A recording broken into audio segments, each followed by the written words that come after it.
Manodidina ny 3,4 ariary hatramin'ny 5,4 ariary ny vidin'ny charbon amin'izao fotoana izao. Vidiny izay mbola hiakatra hoy ireo mpanao charbon. Na eo aza izany fiakarana izany, misy hatrany ny mpanjifa. Ny vidin'ny solika ihany koa no isan'ny fototry ny fiakarana hoy ireo mpamongady arina fandrehatra. Amin'ny andavanandro zany raha zao tsika miteny zao izy io zany volana avril zao mais de tokony efa vanim-potoana fiakarana zao. Tsy de hoe le fiakaran'ny carburant ihany fa raha vao miakatra zany ny vary de miakatra vary de miakatra ny vidy charbon. Satria le mpanao charbon zany efa fararano tsy de mirona loatra ny fanaovana charbon izy. Azonao zay lo lafiny anankiray de eo koa ny carburant.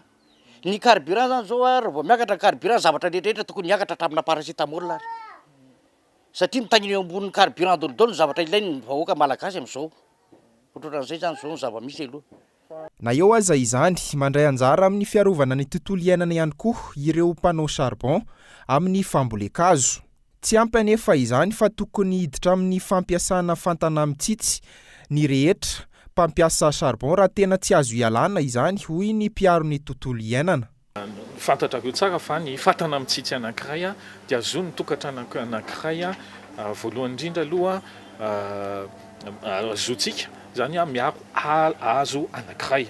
Hazo anankiray zany anatin'ny taona zany izy any amin'ny 12 ala any hoany zany no voaro ny tokantrano anankiray ary ihany koa azon'ny tokantrano anankiray anatin'ny ray herintaona zany azotsika manao ekonomia any amin'ny ray hetsy ariary. Zay mahatonga anay hoe sady manaparitaka ny fantana mitsitsy mampiena zany ny fampiasana charbon ma ihany koa nefa mamboly hazo zay ny tena ilana azy dia anaovana charbon iny.